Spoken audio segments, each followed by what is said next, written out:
এ হচ্ছে আলতা দিঘির ওয়াচ টাওয়ার থেকে মেন ভিউ, যেখানে যেখানে সৌন্দর্য দিয়ে হাজার হাজার পর্যটকের মন কেড়েছে। মেন হচ্ছে এটা হচ্ছে আলতা দিঘির যে মেন দিঘি, আর এই পাশটা হচ্ছে অ্যামাজনের জঙ্গল বলবেন। দেখেন ফুললি অ্যামাজনের জঙ্গল, তবে উপর থেকে সেই ভিউটা কিন্তু সেই অসাধারণ লাগছে। কেমন লাগছে আপনার এখানে আসার পর? অসাধারণ। আমি ভাবছিলাম যে ওয়াচ টাওয়ার থেকে খুব একটা পরিস্থিতিটা ভালো লাগবে না, কিন্তু আসার পর দেখি জায়গাটা আসলে অসম্ভব সুন্দর।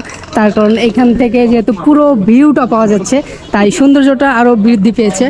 এই যে ও হচ্ছে অলরেডি পিকচার তুলছে। কেমন লাগছে তোর কাছে বলতো জায়গাটা? তুই আসার সময় কি আশা করেছিলি এখানে? আমি তো অবাক হয়ে গেছি এই বনভূমি দেখে। জাস্ট পরিবেশটা দেখেন, সেই লাগছে কিন্তু আমার কাছে। আর নিচে যদি আমরা নামি দেখিয়ে দেখেন, ওয়াও। তবে সবচেয়ে বেশি ভয়ঙ্কর সেটা হচ্ছে এখানে ওঠার পরে আমি যখন নিচ দিকতে তাকাচ্ছি বা সাইডে দেখছি, সবচেয়ে আমার কাছে বেশি ভয়ঙ্কর লাগছে।